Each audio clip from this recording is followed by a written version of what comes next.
وعلیکم السلام ورحمۃ اللہ وبرکاتہ۔ یہ بہت ہی زبردست پوسٹ بنائی ہے جس نے بنائی ہے، اس میں اردو کا ترجمہ بھی ہے اس قرآنی آیت کا،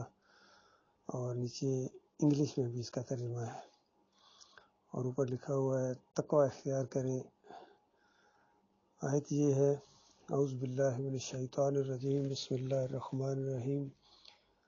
ومن يتق الله يجعل له مخرجا ويرزقه من حيث لا يحتسب۔ یہ ایسی آیت ہے، یقین کریں تمام مشکلات کی گویا کنجی ہاتھ میں آ گئی اگر کوئی یقین کرے اس بات کے اوپر۔ ایک اصول بیان کیا گیا ہے، اللہ رب العزت نے فرمایا، اور جو شخص اللہ سے ڈرتا ہے اور اللہ کے لیے اور اللہ اس کے لیے مشکلات سے چھٹکارے کی راہ نکال دیتا ہے، یعنی جو اللہ سے ڈرے، اللہ سے ڈرتے ہوئے زندگی بسر کرے اور ہر طرح کے حالات میں ایمان کے اوپر قائم رہے، اللہ کی فرما برداری کے اوپر قائم رہے، فیصلہ کر لے کہ میں نے اللہ کی فرما برداری کرنی ہے چاہے کچھ ہو جائے، اللہ کی نافرمانی کر کے میں نے کسی مخلوق کی فرما برداری نہیں کرنی ہے، کسی انسان کی میں نے فرما برداری نہیں کرنی ہے، اللہ کے مقابلے میں چاہے کچھ ہو جائے۔ تو جس طرح کے بھی حالات ہوں اللہ تعالیٰ اس میں آسانی فرماتا ہے، اور اللہ تعالیٰ کہتا ہے میں اس کو اس وہاں سے نکال دیتا ہوں۔ اور دوسری سب سے بڑی جو رکاوٹ ہے انسان اللہ کی نافرمانی کا گزرتا ہے، یہ معاش کا مسئلہ ہے۔ اگر دین کی دعوت دی تو کہیں میرا کاروبار نہ مان پڑ جائے، کوئی نوکری سے نہ نکال دے، علاقے سے نہ لوگ نکال دیں، اتنے لوگ ہیں، بزنس چلا ہوا ہے، دکان کے اوپر آتے ہیں، اگر میں نے ایمان عقیدے کی باتیں کی، دعوت دی، تبلیغ کا کام کیا، تو یہ پھر میری دکان پر کون آئے گا، میرا مال کون خریدے گا؟ تو اس طرح کی چیزیں جب ذہن میں آتی ہیں تو اس کا جواب دیا اللہ تعالیٰ نے، فرمایا ایسی جگہ سے رزق اللہ تعالیٰ تمہیں دے گا جہاں سے وہم و گمان بھی نہ کیا ہو تم نے، وہم و گمان بھی۔ آپ غور کیجئے، اللہ تعالیٰ کے الفاظ کمال بات ہے، کیونکہ یعنی کوشش نہیں کہا کہ تمہاری کوشش کے بغیر تمہیں اللہ تعالیٰ دے گا،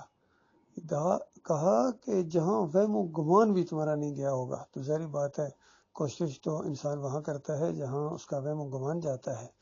لیکن جب وہم و گمان بھی جہاں نہ گیا اور وہاں سے اللہ روزی کا انتظام کر دے اور پھر کوشش کرنے کی بھی ہمت دے، دل میں وہ ڈال دے، ہمت ڈال دے، ماحول بنا دے، ایک دوسرے کے ساتھ تعاون کرنے والے مل جائیں، تو یہ خالص اللہ کی طرف سے ہے۔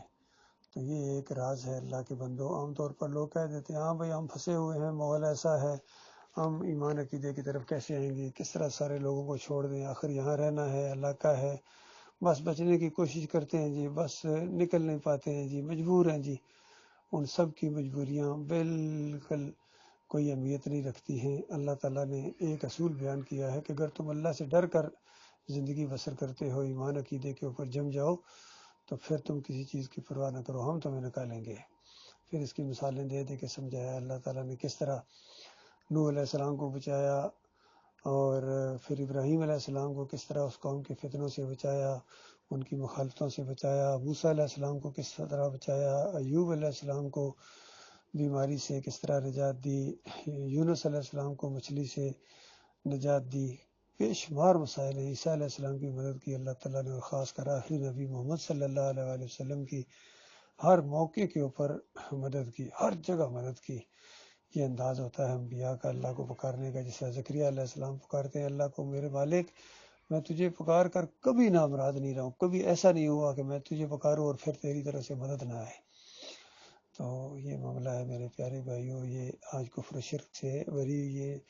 زمین کے اوپر اللہ کی نافرمانی کے جھنڈے ہر طرف بلند ہیں، اور خاص کر سب سے زیادہ جو اللہ کے نافرمان بن گئے ہیں یہ مسلمان ہیں، کلمہ پڑھنے والے اللہ کی نافرمانی کے اندر بہت آگے چلے گئے ہیں۔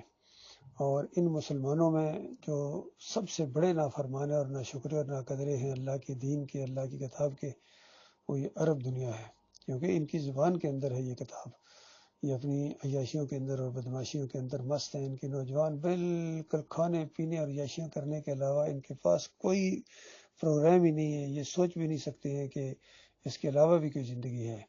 حتیٰ کہ اپنے ملک کی حفاظت کے لیے انہوں نے یہودیوں کی فوجیں رکھی ہوئی ہیں، عیسائیوں کی فوجیں رکھی ہوئی ہیں کہ وہ ان کی حفاظت کریں گے. جو ان کے دشمن ہیں، ان کو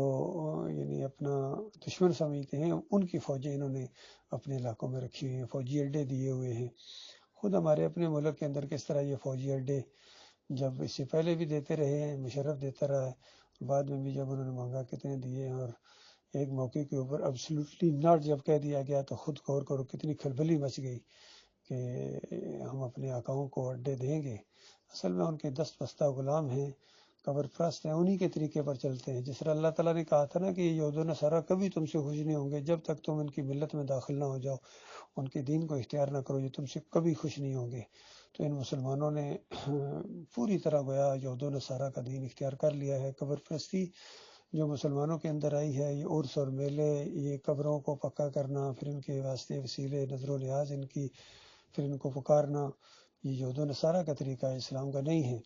پھر مسلمانوں کی کتنی اکثریت ہے، کہتے ہیں نبی علیہ السلام اللہ کی ذات کے ٹکڑے ہیں، نوروں میں نور اللہ، اور ان کے وسیلے سے یہ دعا کرتے ہیں. پھر ان کے لیے کہتے ہیں کائنات بنی ہے. خالص جھوٹے ہیں، بے ایمان روایتوں کے اوپر، اور انہوں نے عقیدہ بنایا ہے یہود و نصارہ کی دیکھا دیکھی، ہندوؤں کے دیکھا دیکھی، ان کے اندر رسم و رواج ہیں. تو جب تک توحید کی دعوت نہیں اٹھے گی، ایمان خالص کی دعوت نہیں اٹھے گی، کوئی خیر نہیں آ سکتا، کوئی نیا پاکستان نہیں بن سکتا ہے، سب پرانا ہی رہے گا. 100 سال بھی گزر جائیں گے تو اس کے بعد اسی طرح عرس اور میلے ہوتے رہیں گے، کوئی ان کو روکنے والا نہیں ہے. اور عقل حیران ہوتی ہے، جو پیسے یہاں عوام چڑھاتی ہے،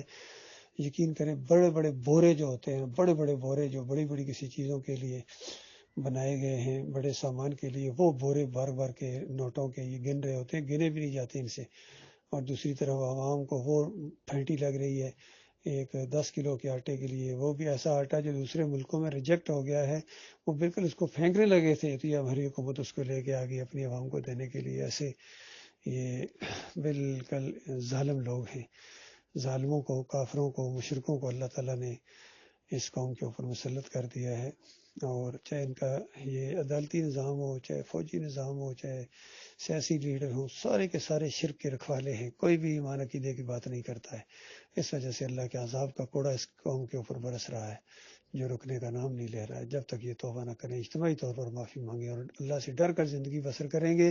ایمان لائیں گے تو اللہ سے ڈریں گے. ایمان کے بغیر تو تقویٰ ہو ہی نہیں سکتا ہے. ایمان خالص ہو، پھر عمل صالح ہوں، پھر تبلیغ ہو حق بات کی، پھر اس راستے میں جماؤ دکھایا جائے، یہ تقویٰ کی شاخیں ہیں. تو تقویٰ اختیار کرو گے اللہ کے بندو، تب یہ عذاب اللہ کے ختم ہوں گے، ورنہ اسی طرح یہ عذاب کا کوڑا برستا رہے گا، اور مرنے کے ساتھ جو آگ لگنے والی ہے وہ بجھائے نہ بجھے گی.